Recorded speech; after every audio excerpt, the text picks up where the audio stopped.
everybody, and welcome back to Schelly's shop. Today is long overdue.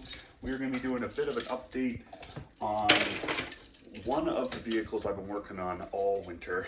I still have yet to figure out why I haven't made an update video on this yet, so we're going to get out to the garage and let's go. So it's been a long time since I've made a real video of anything meaningful, but we've been working on this vehicle. I've referred to it a few times, called Project X, and it's about time that we finally spill the beans on what it is. I've been rounding it out. I guess I needed to take some time and make a couple wins in my books. That's my wife's K20. Okay, so with no further ado, I'm going to spin you guys around. Let's have a look at this car. So here it is. This is our long-term project now, our 1967 Buick WildCat 4-door hardtop. This car we've been working on all winter. We did a lot of work to it. We got this last June as a complete roller, no motor, no driveline, and we've been sourcing out parts for this. Between this thing and that, I've been working double time trying to track down parts for these vehicles. This car right here's engine and transmission came from way up in northern BC. I had to drive all the way up there one way to go get the motor and transmission. So yeah, it's a really nice car now. It runs and drives, as we're gonna find out here. I'm gonna pop the hood, do a quick look at under the hood, and then we'll fire it up. So there's the driveline that's in it. That's a Buick nailhead. This is a 425 Buick. Yeah, it's the biggest nailhead they made. It's got an Edelbrock 650 carburetor that we've been messing around with the jets, trying to make it run properly. When we got this engine, it needed a full tear down and detailed strip and clean.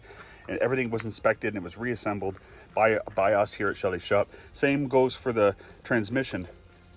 Well, honestly, I didn't know a lot about these Buicks until we acquired this one. I thought this would be an easy buy and slap together and get her back on the road, but these parts are exceedingly rare, at least in my area. That transmission, the one I was just talking about, it's called an SP400. It's basically the same as a TH400, but this is like a first generation of it. They call this one the switch pitch, and there's a few other names that people run them off of, but this one's called a switch pitch 400. It goes from a 3-speed, and it has a converter from the factory that has 2 stall speeds built into it. So it effectively kind of makes it seem like it's a 6-speed. We do not have that hooked up. In 64, this car wouldn't have came from the factory with the switch pitch 400. It would have came with this Dukes, I forgot the name of it. It's been months since I looked at this kind of stuff, this type of information. It just would have had like a first generation TH400, but it was a Buick's version of it, and it has the Buick Ballhausen. So I didn't have a lot of options. That transmission was a real pain in the keister to track down. So yeah, we went through this transmission and motor, had it detailed, stripped, everything was inspected, everything was put back together. Yeah, and if you want to look at the walk around on this car, I recommend going back and hitting up one of our older videos, because the interior and everything in this car is pretty sweet. I'll just do a quick once over on it. We'll go from there. So this thing's still in the tuning and driving part. We've been hammering out that new Edelbrock. We've been getting it dialed in.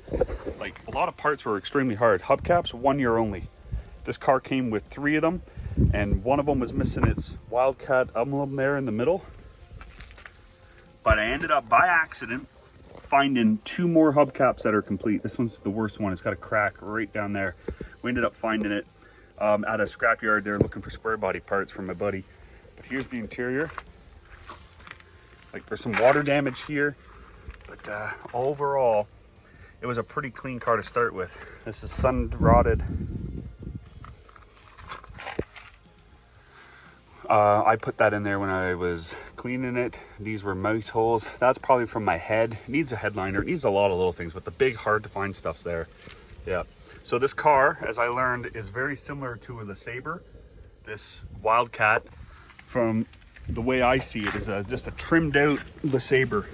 So that's kind of cool. I'll set you guys up here. Got the key. This was a whole nother endeavor to get a key for this thing, because it came without one. Let's fire it up. That started up real nice. Electric choke for the win. We've been working on the meter and rods, trying to get them to dial in. It runs and drives really good, actually. Yeah, I was surprised. I shouldn't have said that out loud, but fingers crossed it stays like this. We put 400, 500 miles on it already. It's due for an oil change on our end. So we got some plans for this. This car is gonna hang around. If it stays going the way it's gonna go, this car is gonna hang around and it'll be my family cruiser.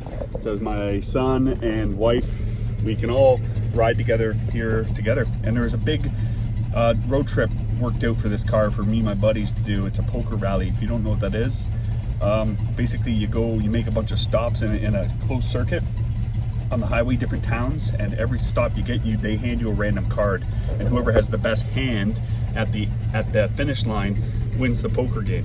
So it's not about winning, it's about getting out and driving around with other cool cars. So yeah, and there is pollen all over the place. The trees are just spitting it all out.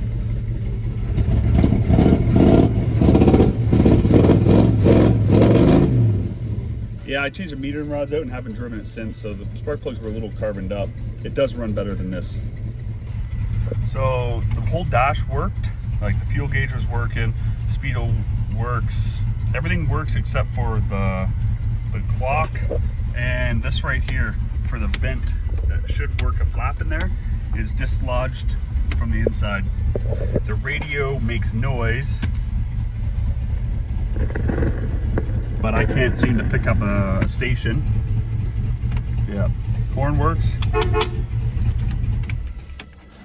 The trunk is really rust free. There was a bit of a story there. So when we got it, I had to track down parts, and I had tracked down a whole 62, what was that? A 62, I think it was a LeSabre, and it was a complete car from front to back. It was a 4-door hardtop as well. It was black. It was a pretty neat car. I bought it, brought it home, ripped the engine transmission out of it. It had a Dana Flow. I was learning about Buicks as I was tracking down the parts for these cars, and it turns out that the Dana Flow transmission was stopped in like 62, 63 and was replaced by the Super Turbo 400. That's the name of that would be in this car from the factory, the Super Turbo.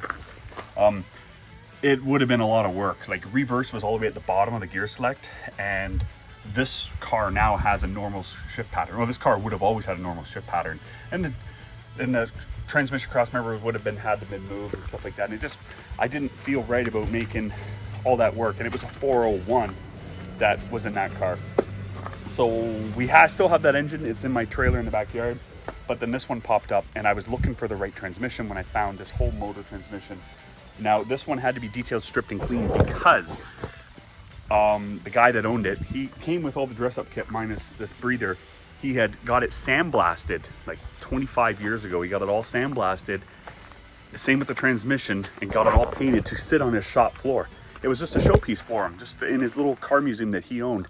It was just to sit on a shop floor, but they didn't do anything to protect the engine when they ran the media over it. So the whole engine and transmission were full of media. The car never ran with it, so it didn't hurt anything. It was just in there. So I had to take everything apart and get in there with the parts cleaner and just strip and then make sure that every single grain of sand was removed from the car. And it was a good learning experience, especially the transmission. I'd never been into a transmission before. I bought a rebuild kit, went through it, had it completely stripped down to nothing. So that's what I did. I think it was my buddies and I were having coffee one morning, and then we made the call. They're like, that's it. This is the car we're gonna take on the poker rally. And I said, okay. I had the engine started being stripped that afternoon. 3 weeks later, waiting on parts was a big one. 3 weeks later, we had the engine start going back together. So that's pretty much the whole update on the WildCat. It does run and drive pretty good. We'll take it for a quick rip here. And then there's another one that we've been working on that I already made reference to in this video, and I drive it a lot, which is the van. For the update on that, it's gonna be in another quick Schelly Shop Short and Schelly Shop Short video, not short as in the short, but yeah. Cool, let's go ahead and take this one for a quick rip. So this is Project X. It's a factory coral mist is the factory color of the old cat. Yeah, and it's I think it's a cool car, honestly. We got the camera there, give you guys some side action. Let's go. It is hot out. I'm only wearing my long sleeve because I think it looks a little more professional. All right.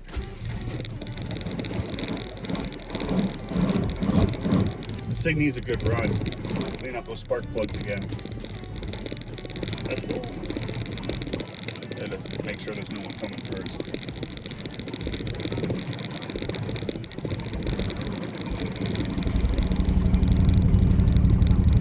He's still cold-hearted.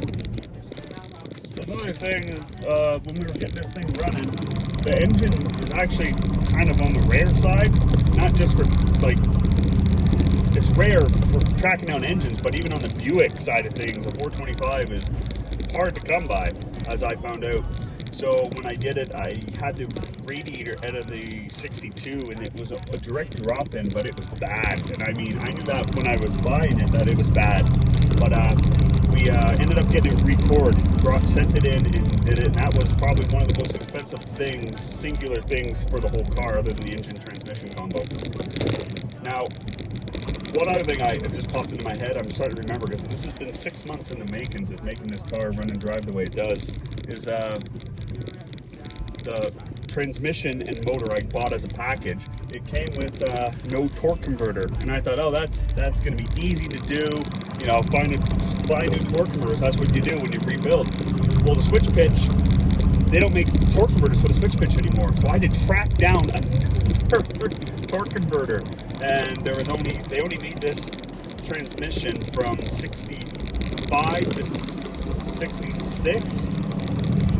67 they stopped making the switch pitch, so that was 3 years only they made that. So it was a bit of a pain to track down. So I finally tracked, Oldsmobile had the same system, so I tracked down an Oldsmobile 455 high compression, or 425 high compression. So I tracked it down, I put it in, I bought the whole package, I bought just for the torque converter, and then I'm like, okay, time to line up a key. The very next day after getting that motor home, I'm like, okay, time to get a key for the car. So I read online that if you take the trunk out, because remember we had no keys, take the trunk out, the trunk lock out, you can bring that into a locksmith and they'll cut you a new key.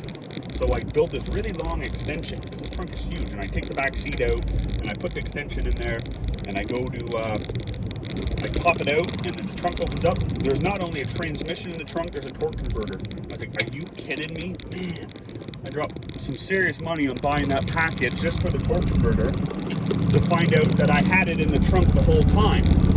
I was a little miffed at that, but it was a positive because then I had duplicates. So I have in my possession 3 SP400s, or variants of them. 2 of them were for an Oldsmobile, and then the one I bought was for the Buick. And the Oldsmobiles won't work on this generation of Buick because the Bauhauses are different. But yeah, so that's the whole story. That torque converter was a real pain to track down. When I finally did, it turns out I had 2 the whole time. Okay, we are cruising. We're going 30 mile an hour right now, right through town. About to jump up to 80. We're going to get the roughly highway speed here. There we go. This garage sale's getting set up already. Nice.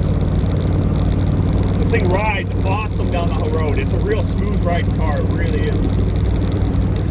We're going 60 mile an hour right now. No problems. None. Yeah. This is what the Buick handles like. Just like that. It's an awesome riding car. I can't wait. We got a 1,000-kilometer round trip, so it's like, I don't know, 750 mile round trip doing this thing. Now, it is a big block Buick, which I don't know if it's a real thing, but they're considered a big block. And it is a bit of a pig on fuel, but it's gonna be worth it. It's so comfortable. The best seat in the house is in the passenger seat. Though, lots of leg room. Yeah, the steering wheel, my legs hit it quite easily. So, yeah, not a powerhouse. It's got 307 rear gears. Oh, one other thing I guess I should say. We go through it, we get the engine in it, we get the engine to run well, and get the transmission in. We notice it has gears, and I'm all jacked up because I'm like, hey, my car has got gears. And they're like, heck yeah. So we put it down on the ground, we put it in gear, back it out of the garage, and it goes clunk, clunk, clunk, clunk. I was like, oh no, I automatically assumed I messed up when I greeted the transmission. Nope, the rear gears were blown up. And then again, a very hard thing to come by. These cars aren't that common anymore. I don't know if it's because they're particularly rare or people just don't think other people are looking for them. So tracking that down was a 3-year only part. So, but we got it. We we ended up putting 307s back into the car because 307 is what came out of it, and it drives nice and quiet and straight. So what else can you ask for? There's a bunch of other things that happened to this car over the course of the winter, or I guess the springtime and late winter until now. So yeah, I gotta go in to the gas station here, put a little bit of fuel in her, and I'll see you guys, I guess, when we're driving back. Yeah, I forgot to mention this. The exhaust that's on it is a temporary thing. It was just to kind of get her running and driving, so we didn't piss, pardon my language, so we didn't make our neighbors upset. Now that exhaust is off my original 67 LS swap truck, and it sounded good on it. So it sounds all right on this, but it's ugly as all sin. So yeah, that's kind of fun. Here we go, we're rolling on the highway. All at 65 mile an hour. Yep, everything's going good. This windshield I gotta switch out eventually.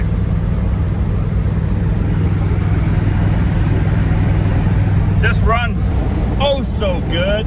Just wants to go. It ain't a powerhouse, but it hums down the highway nicely. This thing will go 80, 90, I bet. 90 might be pushing it, but this thing will go 80 mile an hour. I don't drive my vehicles that hard though, but I really don't. Like, a lot of people say that, but all my friends and family tease me about how slow I am of a driver.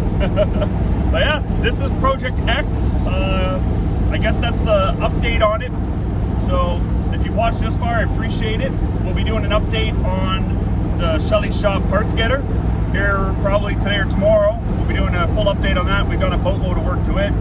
So until next time, cheers.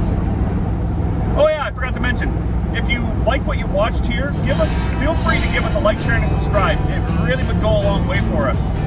Cheers.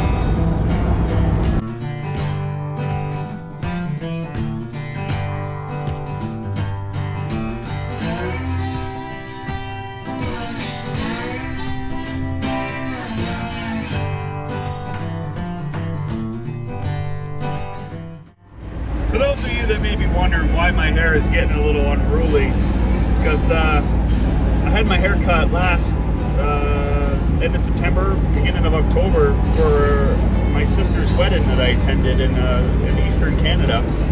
And then I don't know how it came up, but I decided at that moment I was going to wait and get my hair cut with my son, who's not yet a year old. And because I didn't think he was going to my wife and I were going to decide to get his haircut so late. So I wanted to get my haircut alongside with my son's first haircut. So I'm pretty stubborn. I made up my mind that's what I wanted to do, and I'm going to wait until he gets his first haircut. So I think it's just going to get longer and longer. It's going to get greasier and greasier. I don't really know how to maintain longer hair. I've had longer hair than this in my life, but that was out of, again, pure stubbornness. But so yeah, so if the videos start coming out more regularly, my hair is probably going to get longer and longer, and it's up until my wife decides that our son's going to get a haircut, and then I will get my haircut the same day. So I'm going to hold true to my word and wait for that haircut. So yeah, if you were wondering, that's why.